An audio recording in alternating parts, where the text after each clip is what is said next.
Vamos a considerar versículos 6 al 10 en esta, no sé por qué me saco los lentes, porque esto ya puedo mirar bien. Vamos a considerar versículos 6 al 10. Nosotros llegamos a una sección en la carta de Timoteo, cuando vamos leyendo y estudiando, llegamos a una sección en la carta de Timoteo donde Pablo trata con Timoteo de una forma mucho más personal que lo ha hecho hasta ahora. A partir del versículo 10, del versículo 6, ustedes notarán que cuando leen la carta van a ver que Pablo habla de esto o estas cosas. Cuando Pablo hace eso en una carta personal, está llamando la atención a Timoteo, como en otras cartas, justamente a esto que te digo. Es como que se acerca la lupa al mensaje de Pablo. Presta atención, todo lo que te vengo diciendo, ya sabemos que la iglesia debe conducirse de cierta forma, cómo debemos conducirnos en la casa de Dios. Y sigue hablando Pablo a Timoteo acerca de los falsos maestros, todo lo que va a ocurrir. Pero esto que te digo, si lo enseñás, vas a ser un buen ministro de Jesucristo. De alguna forma, Pablo lo que está haciendo a partir del versículo 6 del capítulo 4 es adentrarse en la vida personal del pastor.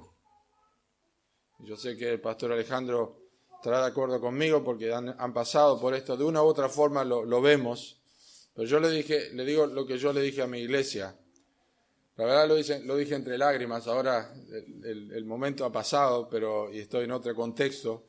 Pero yo lo dije entre lágrimas porque esto es lo que ocurre.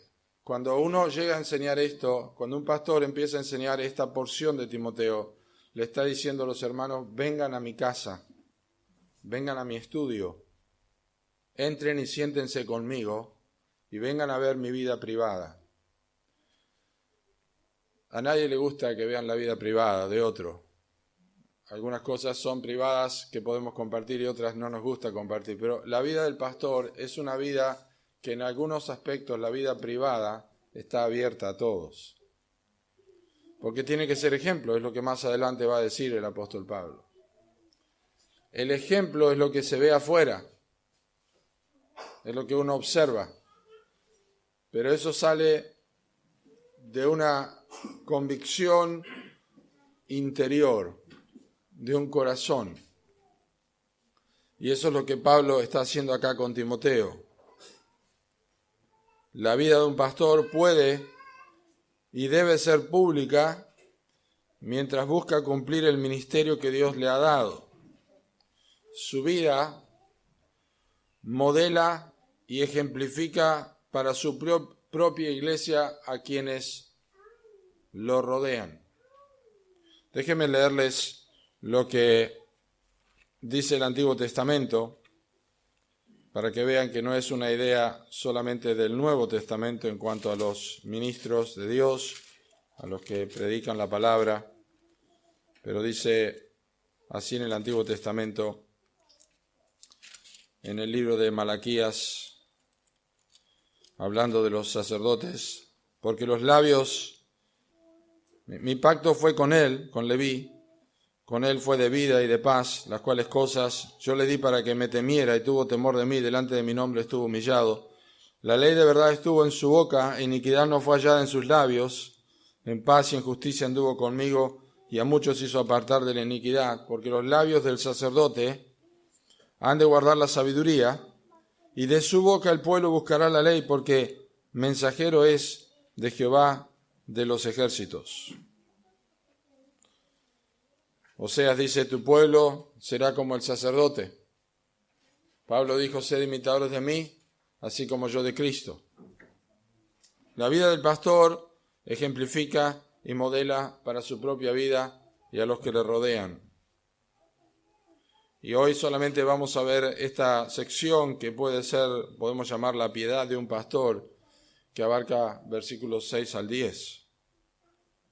Si quieren ver la otra parte, el crecimiento espiritual de un pastor, van a tener que entrar en YouTube y mirar lo que está ahí.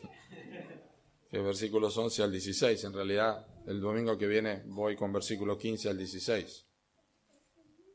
La piedad de un pastor. Quiero que entiendan esto, porque estamos exponiendo la Escritura, tenemos que enseñarla en su contexto y tenemos que enseñar lo que está aquí, no podemos sacar de su contexto.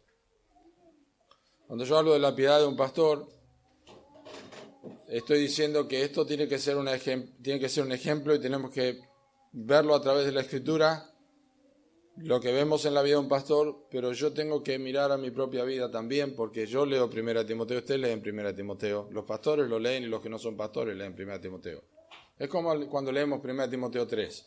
El pastor debe ser irreprensible, marido de una sola mujer, etcétera, etcétera. Todos los creyentes deben ser marido de una sola mujer. ¿Entienden lo que quiero decir? Pero el pastor debe serlo de forma especial, no puede estar ministrando si no lo es así. Entonces, vamos a ver lo que es la piedad de un pastor y vamos a concentrarnos especialmente en lo que es ejercitarse para la piedad y especialmente cómo esto aprovecha para la vida presente.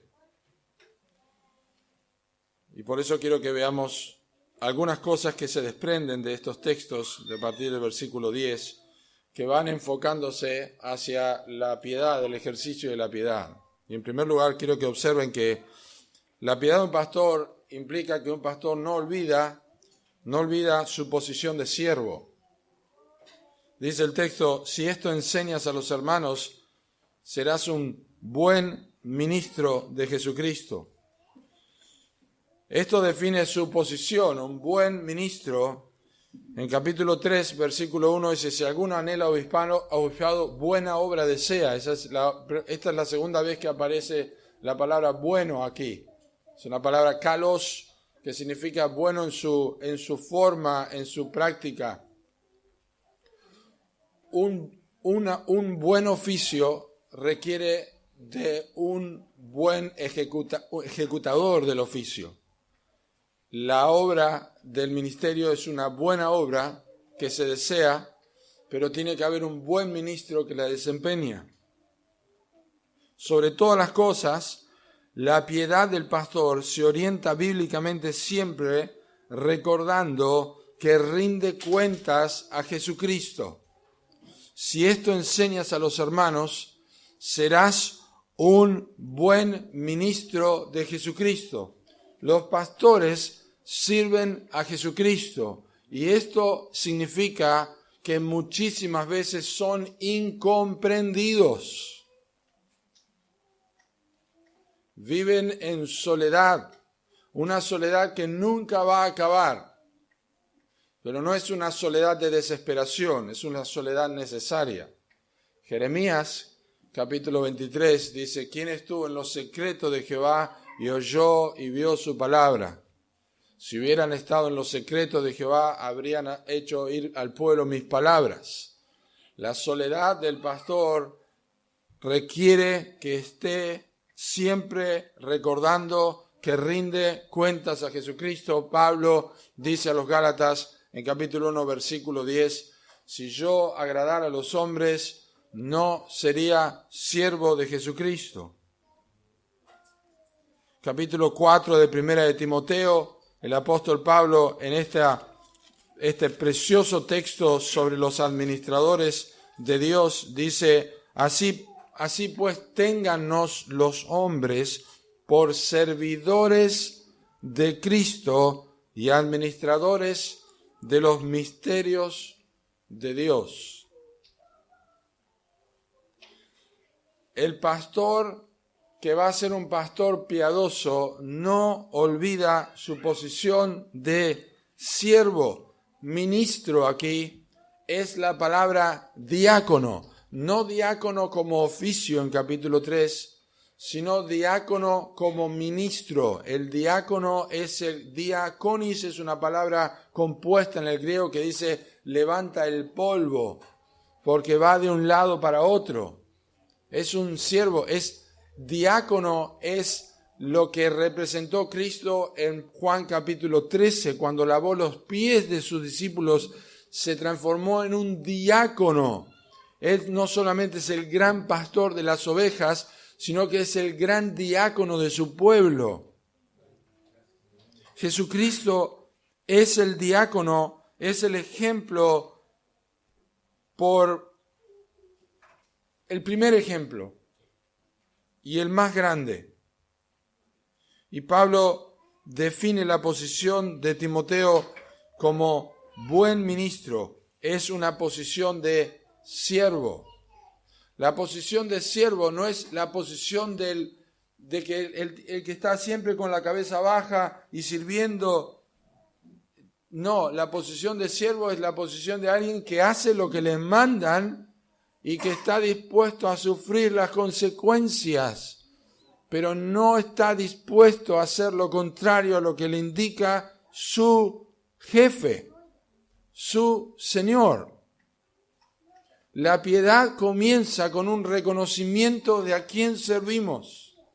La piedad no es un pobrecito que se deja que lo golpeen y le digan de todo. La piedad es un hombre que sirve a Jesucristo como ministro, diácono. Cuando Pablo empieza su carta a Timoteo, le dice que los maestros que están enseñando a quien debe hacerles callar la boca, queriendo ser doctores de la ley, sin entender ni lo que hablan ni lo que afirman, pero ellos quieren ser doctores de la ley. Pablo le dice a Timoteo, vos no tenés que ser un doctor de la ley, vos tenés que ser un siervo, vos tenés que ser un diácono, vos tenés que ser un ministro. Eso es lo que Cristo fue.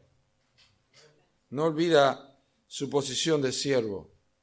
Nosotros somos siervos y la convicción de ser un siervo es el primer paso a la comprensión de la vida piadosa.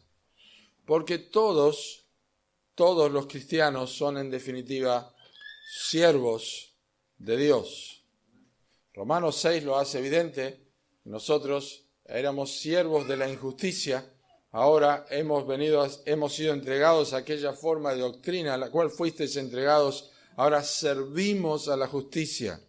Somos diáconos, somos siervos, somos esclavos de la justicia, somos esclavos de Jesucristo. Un buen ministro. Si esto enseñas a los hermanos, serás un buen ministro. La segunda cosa que marca la piedad de un pastor es que no olvida su responsabilidad principal. Su responsabilidad principal no es encargarse de la música, ni de la tecnología de la iglesia, ni de los arreglos del templo, ni de los horarios y cómo organizar las cosas y las compras que hay que hacer. No es que no puede estar involucrado con eso, no es que no puede saber ni ayudar si le gusta, pero no es su responsabilidad principal. La responsabilidad principal del siervo, del ministro, es enseñar. Enseñar. Si esto enseñas. Es interesante que la palabra enseñar aquí es una palabra que se refiere a señalar, a recordar, a poner bajo juramento. De hecho, en la versión de los 70, o conocida la Septuaginta, que es la versión del Antiguo Testamento en griego, es utilizada esta palabra cuando Abraham le dice a su siervo Eliezer, o Jacob le dice a José que ponga su mano debajo del muslo, ¿se acuerdan? Es una forma de juramento. En realidad tiene un significado mucho más profundo, de eso que no viene al caso ahora, pero poner la mano debajo del muslo representaba un juramento, es yo te pongo bajo juramento. Es la palabra que Pablo utiliza en Romanos 16:4 cuando dice que aplastarás a Satanás bajo vuestros pies. Es una cuestión de sujeción, de sometimiento. Y Pablo está diciéndole aquí, es un juramento que le está diciendo, como Abraham lo hizo con Eliezer, como Jacob lo hizo con José. Es un juramento. Te juramento a que como ministro de Jesucristo te encargues y te preocupes de la cosa más importante a la cual has sido llamado, que es enseñar. Esto señala la importancia que reviste lo que Pablo dice a Timoteo y que de alguna forma funciona como un sostén para el resto de los versículos hasta el versículo 16.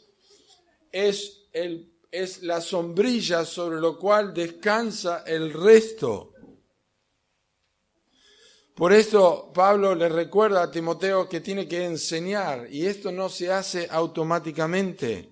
No se hace automáticamente. Si esto enseñas, es una condición, hay una condición. Si no enseñas, no vas a ser un buen ministro de Jesucristo. Si enseñas, si esto enseñas, serás un buen ministro de Jesucristo. Hay un condicional allí, como si alguno quiere venir en pos de mí, niéguese a sí mismo, tome su cruz y sígame. Hay una condición. El buen ministro depende de recordar y volver a enseñar y señalar lo que se ha aprendido de una forma, de otra forma, de una manera, de otra manera, volver a enseñar, volver a recordar que hay que leer las Escrituras, volver a recordar sobre el yugo desigual que no está de acuerdo con Dios, volver a recordar sobre la necesidad de cuidar nuestro corazón. Continuamente el pastor está enseñando, está recordando, está repitiendo. Pablo le dijo a los filipenses, a mí no me es molesto escribiros las mismas cosas si es un seguro para ustedes. Pedro dijo en su final de su vida, yo no dejaré de recordaros estas cosas, aunque vosotros las sepáis y estéis confirmados en la verdad presente. Pero esta es la responsabilidad del pastor, dice el libro de Deuteronomio. A Leví dijo, tu Tumim y tu Urim sean para tu varón piadoso, a quien probaste en Masá, con quien contendiste en las aguas de Meriba, quien dijo de su padre y de su madre, nunca los he visto, y no reconoció a sus hermanos, ni a sus hijos conoció, pues ellos guardaron tus palabras y cumplieron tu pacto. Ellos enseñarán tus juicios a Jacob y tu ley a Israel, pondrán el incienso delante de ti y el holocausto sobre tu altar. Bendice, oh Jehová, lo que hicieren y recibe con agrado la obra de tus manos. Deuteronomio capítulo 33, versículos 8 al 11. Ya la responsabilidad de los siervos, de los sacerdotes, es la enseñanza, es recordar, es volver a repetir, es señalar lo que se ha aprendido una y otra vez. Un siervo, la piedad de un pastor, requiere que no olvide su posición de siervo y que no olvide su responsabilidad principal, que es la de enseñar, no solamente enseñar del púlpito, por Pablo le va a decir más adelante, entre tanto que hoy ocúpate en la lectura, la exhortación y la enseñanza. Es la enseñanza desde el púlpito, es la enseñanza en una conversación, en un encuentro en la calle, cuando el hermano o alguien comparte una carga y el pastor está así haciendo un escaneo en su mente sobre toda la Biblia para recordar el texto, el pasaje, la historia, el personaje que se ajusta a la necesidad de esta persona en este momento. Me hace acordar, ¿sabes? Tu situación me hace acordar a Nehemías, cuando estés allí en tu trabajo, orá al Dios de los cielos, una oración corta, Dios te va a responder. Está enseñando la Escritura. Esta es la responsabilidad del ministro. Tiene que enseñar, tiene que recordar, tiene que hacerlo bajo juramento, siempre tiene que recordar. Dios lo ha puesto para eso, lo ha puesto para eso. Dios guía a su pueblo de esta forma. En tercer lugar, el buen ministro, el ministro piadoso que ejemplifica la piedad que vamos a ver, es alguien que no olvida quiénes son sus receptores. Si esto enseñas a los hermanos. A veces los mismos creyentes son culpables de poner al pastor y ponerlo en peligro, ¿no? Ponerlo en peligro, hacerle pensar que es indispensable, que es el único, que no hay nadie como él. A veces la misma iglesia, pastor esto, pastor el otro, y a veces es con sinceridad, pero tiene que recordar que son hermanos. Hay un equilibrio perfecto entre la autoridad pastoral delegada por Dios, pero también la realidad de que son ovejas de su prado, son ovejas del mismo rebaño y necesitan ser ministrados por los hermanos. Son hermanos. No olvida quiénes son sus receptores. Esto tiene que recordarle lo que enseña Primera de Pedro capítulo 5, de que no debe tener señorío. no tiene que tratarlos con señorío, gobernando sobre ellos con señorío, sino que debe servirlos. No debe tampoco tratarlos con liviandad, porque son ovejas que han de ser alimentadas, que tienen que ser atendidas, que tienen que ser advertidas, que tienen que ser corregidas y que tienen que ser sostenidas. La permanencia en la enseñanza del pastor, de estar en las Escrituras, le va a permitir recordar esto. Cuando Dios mandó la ley de los reyes en el libro de Deuteronomio, en capítulo 17, dijo que el rey tenía que escribir una copia de la ley y tenía que leer todos los días de su vida para que su corazón no se exalte sobre sus hermanos. Sí es el rey, pero son sus hermanos. Y un pastor, un buen ministro, no olvida que aquellos a los que les está enseñando son sus hermanos, porque tiene un mismo Padre y porque es la iglesia de Cristo, y el que la toca a la niña de su ojo. Está enseñando a los hermanos. En cuarto lugar, un hombre fiel y piadoso no olvida su propia alimentación. Si esto enseñas a los hermanos, serás buen ministro de Jesucristo, nutrido con las palabras de fe y de la buena doctrina que has seguido. Nutrido con las palabras de fe y la buena doctrina que has seguido. El verbo nutrirse señala una acción que se realiza continuamente. Continuamente. El pastor no solamente tiene que leer la Biblia. El pastor debe estudiar la Biblia, debe meditar la Biblia y debe aprender a manejar la Escritura, 2 Timoteo 2:15. Procura con diligencia presentarte a Dios aprobado. ¿Cuál es el aprobado? Es el obrero que no tiene de qué avergonzarse, que usa bien la palabra de verdad, que traza bien la palabra de verdad. La ventaja que tienen con su pastor, que no solamente es pastor, sino también sabe coser y sabe lo que es cortar, ¿no es cierto? Y eso es lo que significa la palabra, cortar por la línea. Es no desviarse a un lado ni a otro. Esto es lo que enseña la palabra de Dios. Esto es lo que enseña la Escritura. Y por lo tanto, debe enseñar, debe cuidar su propia alimentación. Tiene que estar nutrido con las palabras de fe, que tienen que ver con el cuerpo de la verdad, que abarca toda la Escritura. El pastor tiene que aprender a manejar la teología bíblica. Tiene que aprender a conocer el desarrollo de la teología bíblica del Antiguo Testamento. Debe manejar la enseñanza sobre la creación. Debe tener un mínimo conocimiento sobre el debate de la creación y la evolución en este tiempo. Debe estar preparado para presentar defensa con mansedumbre y reverencia. El pastor debe manejar las Escrituras. Debe tener conocimiento de las diferentes partes y géneros que conforman los libros de la Biblia, de qué se tratan, cómo se desarrolla esta historia, qué tiene que ver Abraham, Isaac y Jacob, cómo se divide el libro de Génesis, qué pasa en la historia de Israel desde el Éxodo hasta que entra en la tierra prometida, de qué nos enseñan los libros históricos, dónde se ajustan los profetas, qué parte juegan los salmos en la Biblia, cómo es que llega a la cautividad, cómo salen de allí, cómo se conforma el Nuevo Testamento. ¿Qué tienen que ver los evangelios? ¿Por qué hay 4 evangelios? ¿Cuál es el énfasis de cada uno?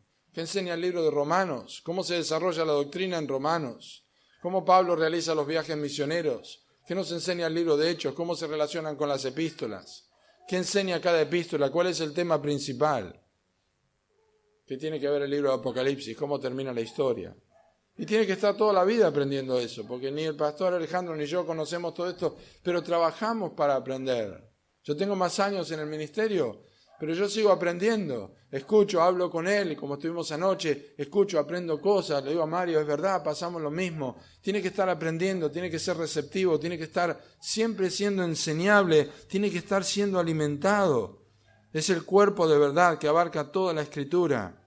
Tiene que saber cómo utilizarla teológicamente, cómo se complementan las diversas partes y enseñanzas que para sostener una fe íntegra y sin contradicciones. Y es por eso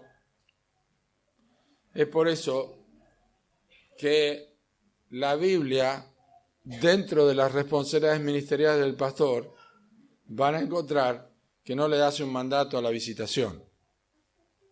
No estoy diciendo que no lo debe hacer, porque sabemos que hay que atender a los necesitados. Pero su principal responsabilidad es estudiar las Escrituras, conocer la fe, prepararse para que el domingo predique en el poder de Dios, en oración, y la iglesia sea suplida y alimentada de forma multifuncional y multifacética, como uno jamás lo imaginó, para que el hermano que tenía problemas en su casa y el hermano que tuvo problemas en su trabajo y el joven que tiene problemas en el secundario y la mujer que tiene, la madre que tiene un problema con su hija, pueda encontrar que el mismo sermón suplió la misma comida, suplió los mismos nutrientes para esa necesidad y poder hablar con ella. Las palabras de fe y la buena doctrina que ha seguido es la buena enseñanza para lo cual tiene que leer, tiene que aprender y sobre todo tiene que practicar. Por eso dice que has seguido, tiene que estar velando continuamente. Esta es la idea de la palabra seguir, porque no es suficiente saberlas o conocerlas, debes seguirlas porque esto afecta la conducta. Es lo que Pablo le dijo a Timoteo, cuando le dijo así estas palabras a Timoteo. Le dijo en primera de Timoteo, segunda de Timoteo, capítulo 3 y versículo 5. No es versículo 5. Segunda de Timoteo, capítulo 3, versículo 15. Versículo 10. Pero tú has seguido mi doctrina, conducta, propósito, fe, longanimidad, amor, paciencia, persecuciones, padecimientos como los que me sobrevinieron en Antioquía, en Iconio, en Listra, persecuciones que he sufrido y de todas me ha librado el Señor. Tú has seguido, has continuado, no has parado. Primera de Timoteo capítulo 6, versículo 3, dice, si alguno no enseña otra cosa y no se conforma a las sanas palabras de nuestro Señor Jesucristo y a la doctrina que es conforme a la piedad. Tito capítulo 1, versículo 1. Pablo, siervo de Dios y apóstol de Jesucristo, conforme a la fe de los escogidos de Dios y al conocimiento de la verdad que es según la piedad. La buena doctrina entonces afecta la conducta. El pastor desarrolla su vida de piedad porque la doctrina, la enseñanza está trabajando en su propio corazón y comienza a tener cambios en su vida. Y se transforma en un buen ministro de Jesucristo y tiene que estudiar y tiene que prepararse para esto, en las maneras que pueda hacerlo de acuerdo a sus condiciones, pero usa el máximo tiempo que tiene para eso, lo usa con calidad. Y cuán importante es que un pastor se prepare, estudie, medite, avance en la enseñanza, ocupe horas del día y de la semana dentro de sus posibilidades para aprender, para entender, para articular la enseñanza. Esto es lo que debe hacer un ministro, lo que debe hacer un siervo. Pero les digo lo que dije en mi iglesia también. Esto es hecho para entregarlo, todo esto que hace es para entregarlo a los hermanos, quienes a mi juicio también deben prepararse en la semana para escuchar la enseñanza, especialmente el sábado por la noche, descansando bien para prestar atención, para que lo que oigan con toda probabilidad les sea útil en el resto de la semana. ¿Sabe lo que es que el pastor está preparándose en la semana? Llega a enseñar la Escritura, ha luchado con el texto, ha luchado con la doctrina, con la enseñanza, se ha quemado las pestañas buscando realmente el sentido del texto, de la palabra. Llega el domingo, está enseñando y ven 2 o 3 bancos que están así. Es una falta de respeto absoluta a Dios. ¿cómo es posible que no descansaste bien para el día que tenés que escuchar lo que te va a alimentar en la semana? No estoy hablando de problemas de salud que pueda haber, pero ¿por qué no cuidaste de estar atento el domingo? Es una falta de respeto. Es como si el pastor se parara y dijera, la verdad que no estoy seguro y no tuve tiempo en la semana, así que no sé, vamos a compartir un texto. ¿Qué diría usted si el pastor hace eso? El pastor tiene que enseñar, tiene que ser un buen ministro y tiene que tener en vista que es siervo de Cristo y no importa lo que venga, no tiene temor del hombre.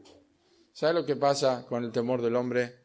Un apartado solamente para compartir lecciones que he aprendido durante este tiempo. El temor del hombre pone lazo. Y el temor del hombre, cuando tenemos temor del hombre, lo que está ocurriendo es que nosotros le estamos entregando lo más importante de nuestra vida a otra persona. Le estamos entregando el control de nuestra vida.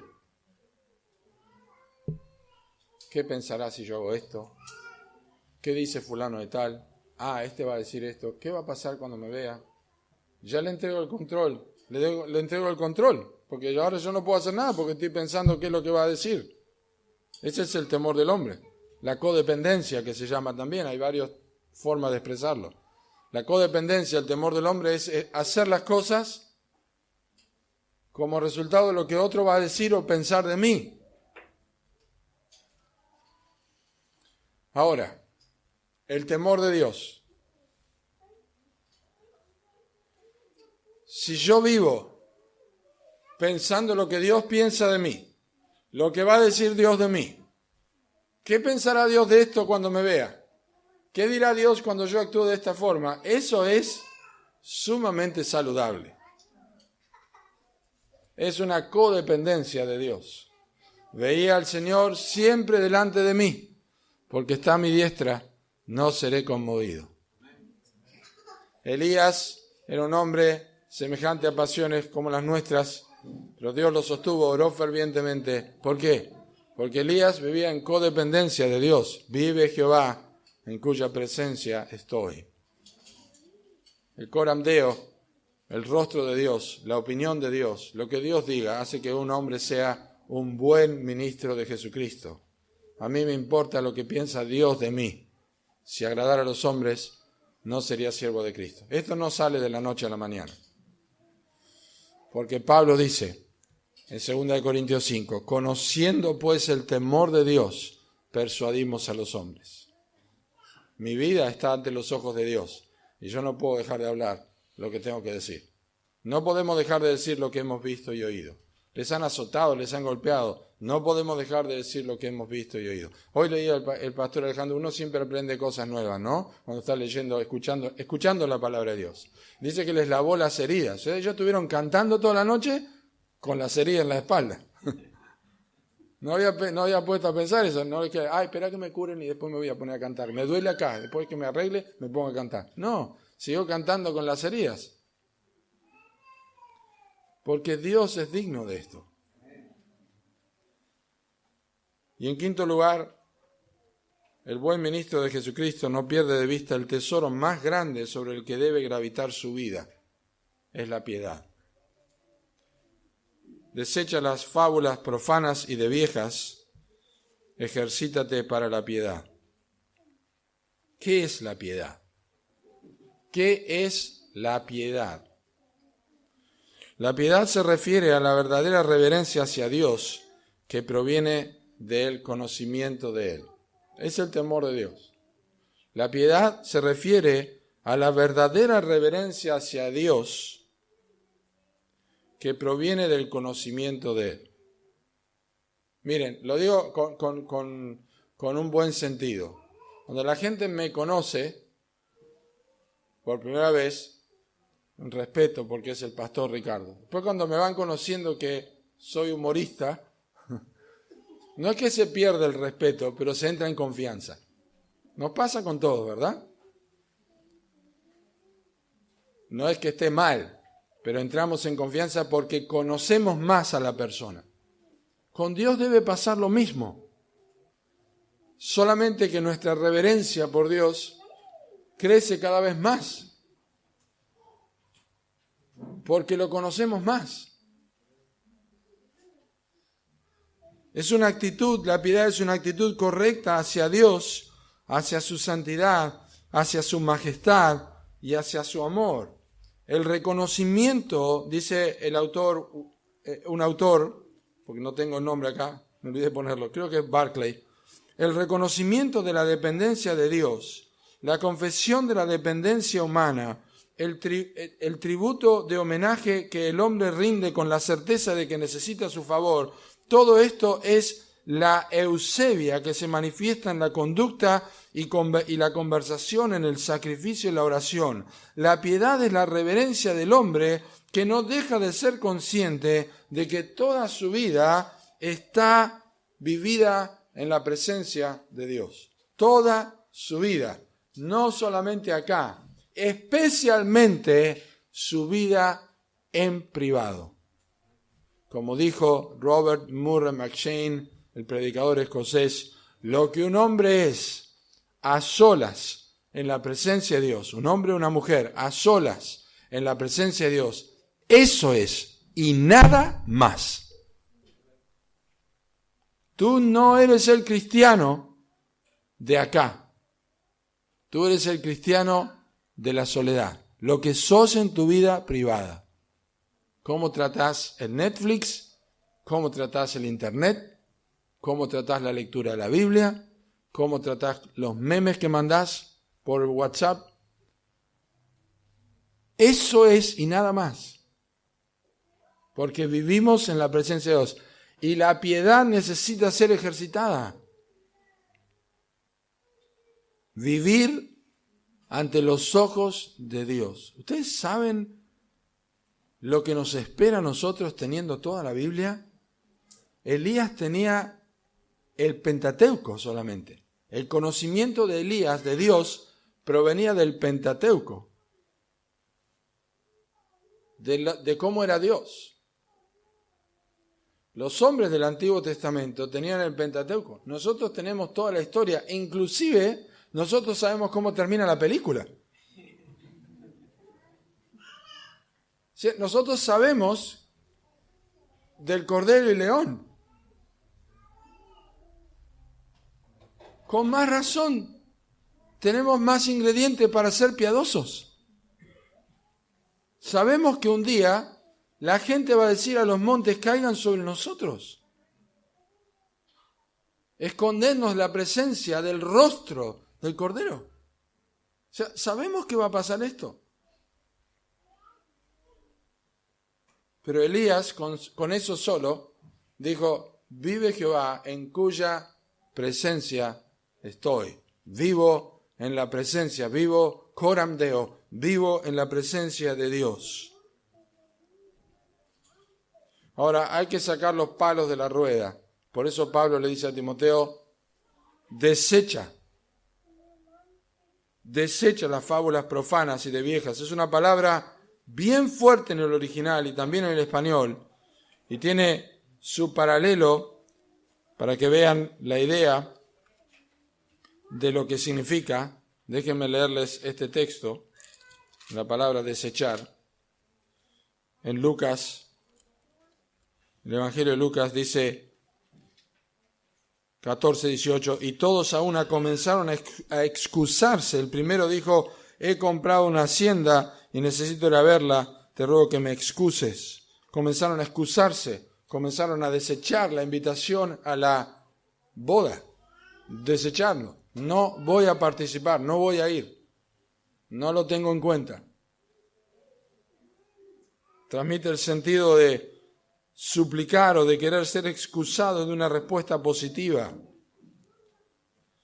Acá se excusa, como en Lucas 14, por no aceptar una invitación a una boda. Desecha las fábulas profanas. Profanos, la palabra babelos, es la idea de lo que se desecha porque está fuera del lugar santo. Fanes, profanes es fuera del templo, el atrio de los gentiles fuera, incluso fuera del templo, el lugar profano en Jerusalén, lo que se llamaba el Valle del Cedrón. Yo estuve en Jerusalén con mi hermano hace 2 años y uno va bordeando la ciudad de los muros de Jerusalén y está el valle. Ahora, por supuesto, está todo arreglado y hay casas, pero ese es el lugar donde se echaba la basura, se echaba todos los desechos, se echaban allí. Es fuera del templo, profanes, todo lo profano. Es decir, desecha todo aquello que es fuera de lo santo. Para practicar la piedad tiene que desechar lo que no es santo. Es decir, está buena la película, solo tiene una partecita que hay que saltarla, tiene una partecita, tiene una cosita de esa. Está, bueno, vos vení mañana a mi casa que yo te voy a dar un vaso de agua y yo cuando te lo vas a tomar te voy a decir, solamente una gotita se cayó de cianuro nomás, una gotita, pero no te va a hacer nada, no hay problema. Te va a decir, no, este agua no la tomo. Nosotros pensamos que Dios permite que algunas cosas no las desechemos. Hermanos, tenemos inmunidad de rebaño. Tenemos inmunidad de rebaño. Y cuando alguien empieza a querer practicar la piedad, dice, este se la da de qué. No le dé porque no come porque está ayunando, dijo. Ahora ayuna el hermano.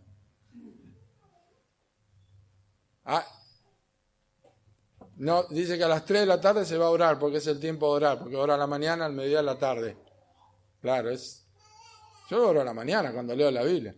Está queriendo empezar a practicar, a poner disciplinas en su vida, pero como tenemos inmunidad de rebaño, nos parece que todos están enfermos y nadie se da cuenta hasta que empieza a sentir la realidad.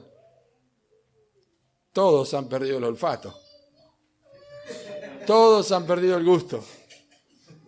Cuando uno empieza, ¡ay, qué rico! ¿Qué gusto? Sí, tiene el gusto a la piedad. Lo profano. Las pequeñas zorras que echan a perder nuestras vidas. Y las empezamos a permitir. Y descuidamos el tiempo. Y descuidamos nuestro dinero. Y descuidamos nuestros hijos. Y les damos el celular y la tablet porque nos molestan, así que jueguen con el celular y tiene 4 años y ya maneja el celular como lo que sea. Después no quiere leer la Biblia, no le interesa, patalea en la iglesia porque quiero jueguito. ¿Y quién hizo eso? Los padres lo hicieron, los padres, pues no le enseñaron otra cosa. Y van dando una generación, ¿no es cierto? Y nosotros nos quejamos de que el gobierno le da planes a toda la gente, pero nosotros le damos planes a nuestros hijos, le damos planes de celular, le damos planes de esto, y después tenemos una generación de impíos, de lo único que saben es manejar la tablet del WhatsApp y no saben jugar ni a la rayuela, ni saltar la soga, ni salir a un potrero, ni jugar con los autitos como hacíamos nosotros, porque no tienen inventiva, no saben nada, y menos en la vida espiritual, porque no han sido enseñados en la piedad, porque los padres no han desechado lo profano.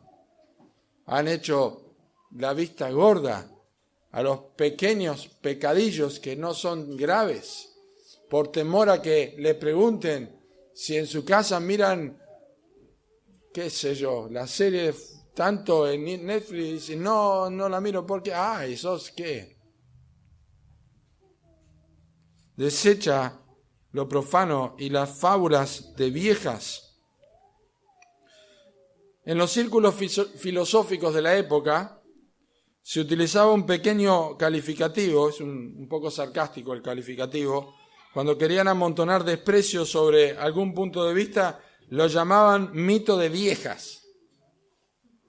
Eso es algo que una anciana vieja le diría a un niño, es un cuento de hadas. Esas son cosas de viejas, decimos nosotros. Son cosas de viejas. Fíjate con esas cosas de viejas.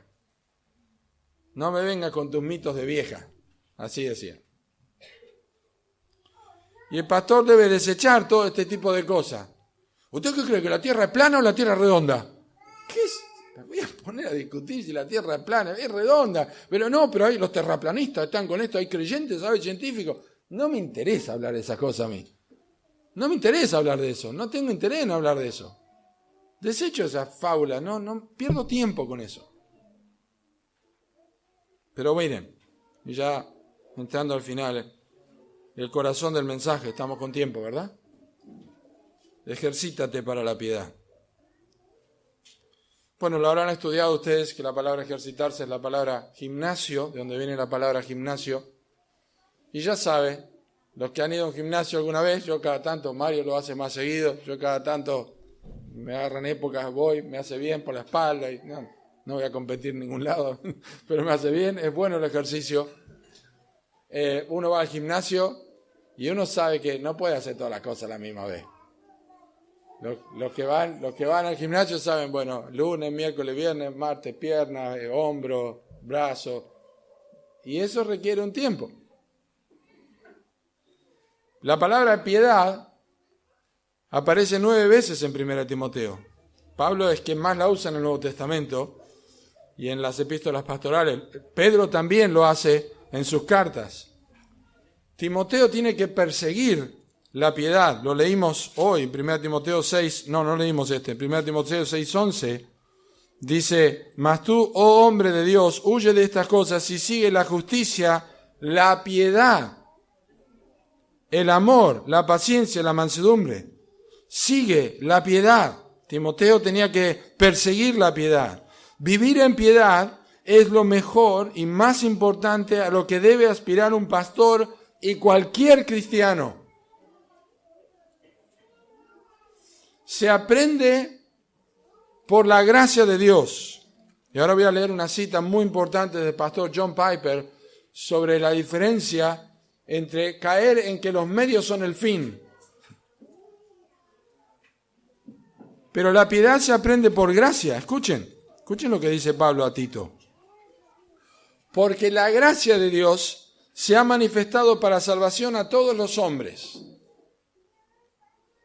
enseñándonos, la gracia nos enseña que renunciando a la impiedad, desechando, y a los deseos mundanos, vivamos en este siglo, esto es atemporal, sobria, justa y piadosamente.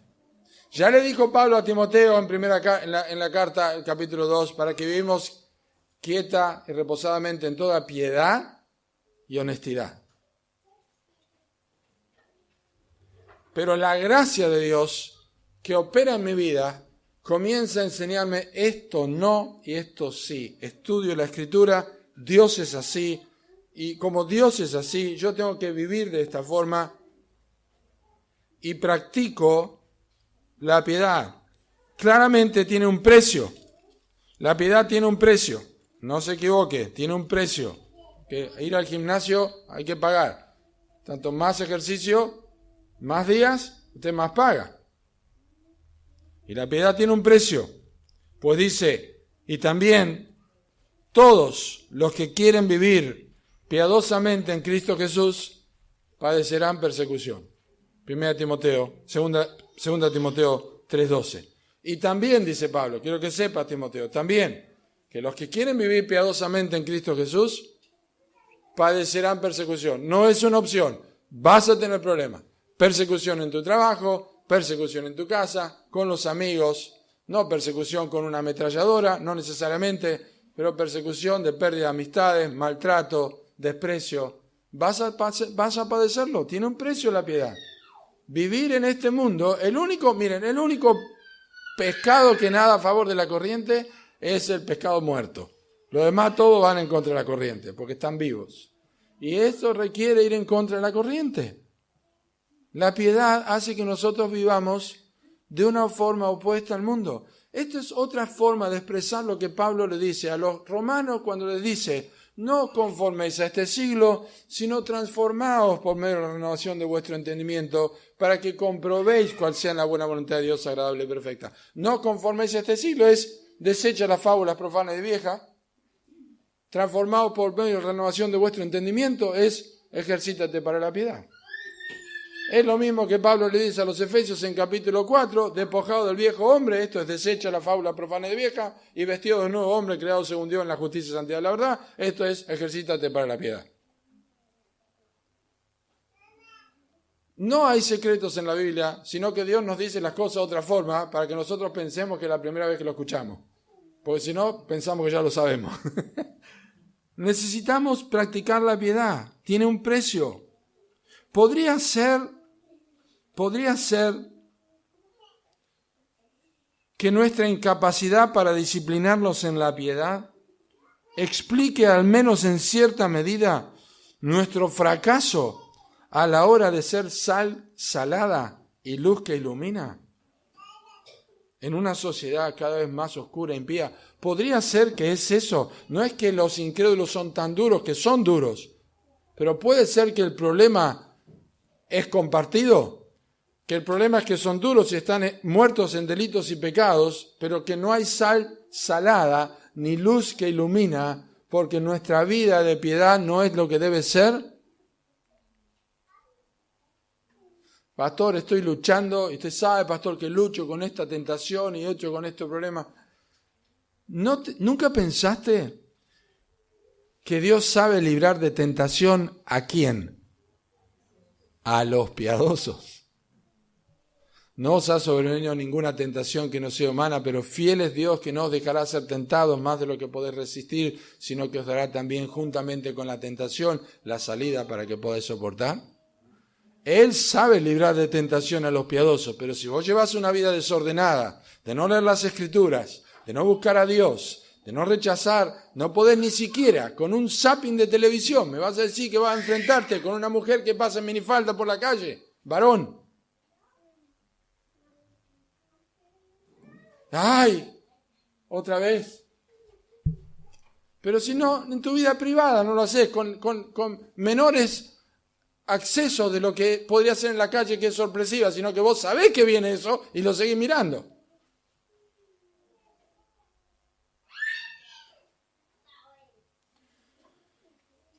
El gimnasio de la piedad es necesario.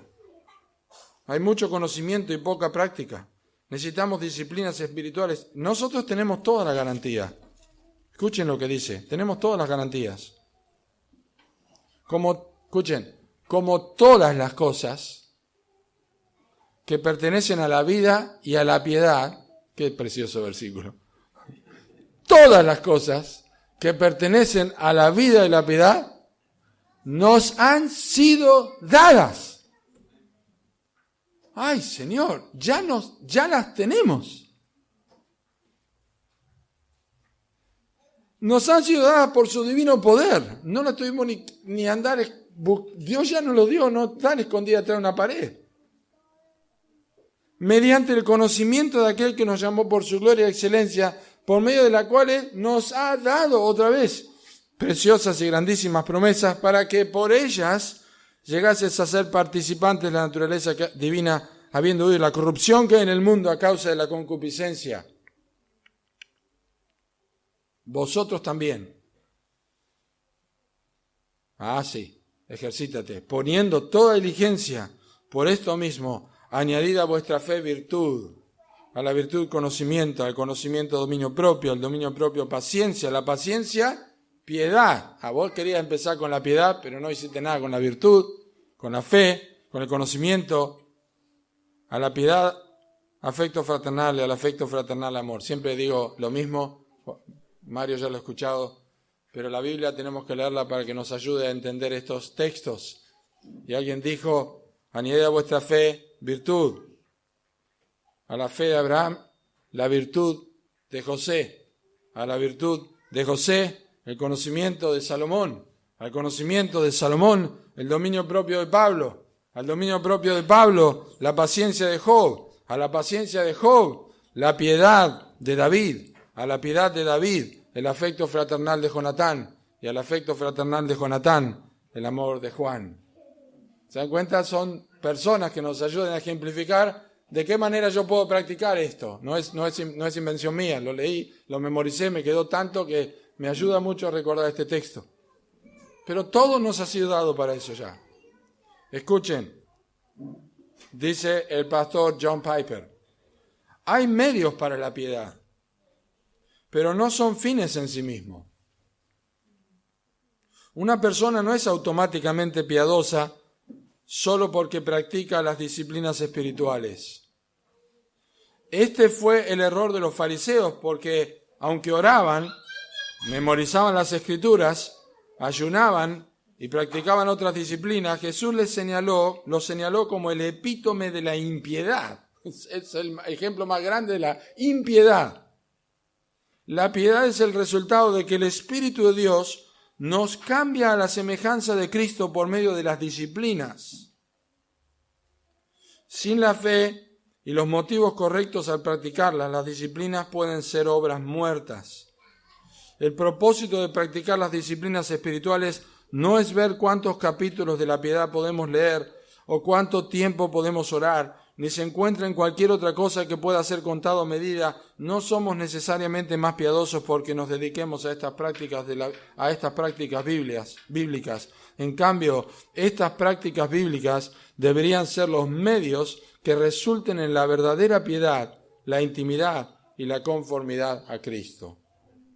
En pocas palabras, el que va al gimnasio, hace el ejercicio, pero no es que se da cuenta permanentemente, se pone ahí en el espejo y mira cómo va creciendo el bíceps, mira. No se da cuenta. Después de un tiempo, no me di cuenta cómo fue, vine a hacer ejercicio nomás. No es consciente de eso, va ocurriendo, es el Espíritu Santo que hace eso. Nosotros nos dedicamos a ir al gimnasio, nosotros dedicamos a hacer lo que debemos hacer. Y quiero terminar con estos versículos, hermanos, que para mí son fundamentales. Pablo dice,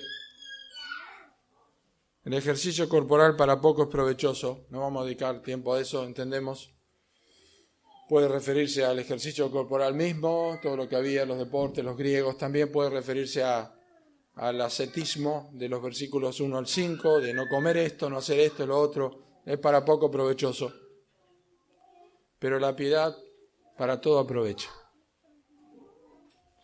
El provecho de la piedad, versículo 8, la imparcialidad de la piedad, versículo 9, y la perseverancia de la piedad. Solamente se los menciono.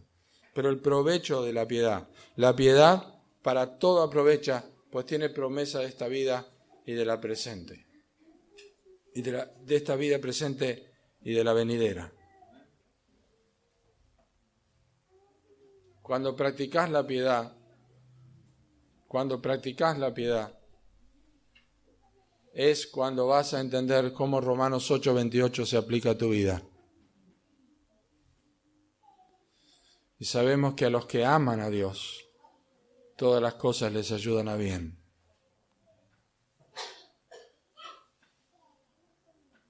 Porque dentro de 4 meses, cuando vayas al médico y te diga, tenés cáncer, el dolor que eso significa, te aseguro que la piedad aprovecha porque tiene promesa de esta vida.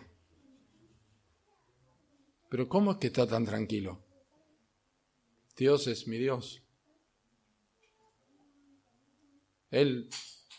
Salmo 94, bienaventurado el que tú, Señor, el que tú corriges y en tu ley nos instruyes para hacerle descansar en los días de aflicción.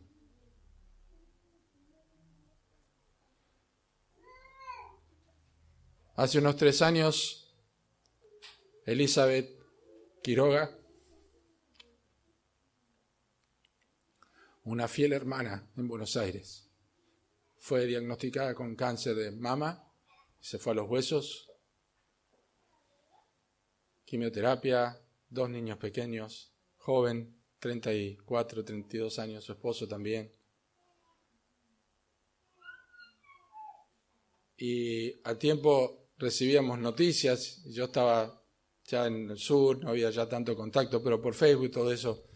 Aquí está Elizabeth en la reunión en silla de ruedas. Aquí está Elizabeth animando a los hermanos. Aquí está Elizabeth. Cómo es un reflejo de Cristo. Nicolás, su esposo, escribiéndome en Facebook, en otros lados, en WhatsApp. No sabés lo que es Tremendo ejemplo. Pero esta mañana llegó la noticia de que el Señor se la llevó ayer, a la noche. Y como no era de esperar, su esposo dice, qué paz tenemos. Porque ella ejercitó en su vida la piedad. Y eso es la que la sostuvo, porque tiene promesa para esta vida presente y para la venidera. ¿Por qué perseveramos en la piedad? Versículo 10, porque esperamos en el Dios que es Salvador. Tenemos esperanza de que vamos a ver de vuelta a nuestro Señor, a nuestros seres queridos. Y todo el temor que pueda generar en nuestras vidas, las enfermedades, las tragedias que puedan venir, la práctica de la piedad, el ejercicio de la piedad te va a garantizar, mi hermano, que tiene provecho en esta vida. Porque cuando pases por la adversidad, y ni siquiera hablando de tragedias como esta, cuando te rechacen en tu trabajo, vas a tener tanto consuelo de la Escritura, vas a recordar las promesas. ¿Y quién es el primero que debe trabajar en esto? Es el pastor. Somos los pastores. No es fácil. No es fácil. No es fácil. Por eso es un don de Dios y del Espíritu Santo, un anhelo, un deseo. Pero ser un buen ministro de Cristo implica que ejercitemos la piedad en nuestras vidas. Pero Dios quiere un grupo de piadosos. Y recuerden el Salmo 4, hijos de los hombres, ¿hasta cuándo volveréis mi honra en infamia? Amaréis la vanidad y buscaréis la mentira. Sepan que el Señor ha escogido al piadoso para sí. El Señor oirá cuando yo clamare. ¿Serás un hombre o una mujer piadosa? Yo no te pido que andes tan circunspectivamente, que no te rías de nada ni hagas bromas, saben que yo no soy así. Pero presta atención, cuida tu tiempo, tu dinero, cuida lo que mirás, cuida si propagás chistes y vas esos momentos incómodos cuando te comparten un chiste y justo viene de un hermano de la iglesia, pero es medio, ¿no? No, aquí trazo la línea. Santurrón, y bueno, sí, la verdad que estoy aprendiendo, me estoy ejercitando para tomar los esfuerzos, sean una iglesia piadosa, tendrán victoria sobre la tentación, serán luz que ilumina, serán sal que sala, serán una iglesia que Dios ha escogido para sí, querida y amada iglesia de Puerto Madryn. Que seamos así en el valle también, que sean así los pastores, los ancianos que Dios levante, siempre ejercitándonos para la piedad. No se olviden de ese texto. Grábenlo a fuego. Es el secreto de la vida cristiana. Coram Deo. Vivo ante los ojos de Dios. Eso es todo. Jesús dijo, yo sé, Padre, que estás conmigo porque yo hago siempre lo que te agrada. No me has dejado solo. Está conmigo el Padre. Jesús era consciente de eso. Jesús era consciente de eso. Miren, y Él está con nosotros todos los días. El único que no temeré lo que me pueda hacer el hombre, no te dejaré ni te desampararé. Jesús siempre estuvo al lado del Padre. Él es el único que no puede hacer uso de ese texto. No te dejaré ni te desampararé. Porque el Padre lo desamparó a pesar de que Él vivió en su presencia. Pero con nosotros nunca va a pasar eso. Termino con esto, hermanos.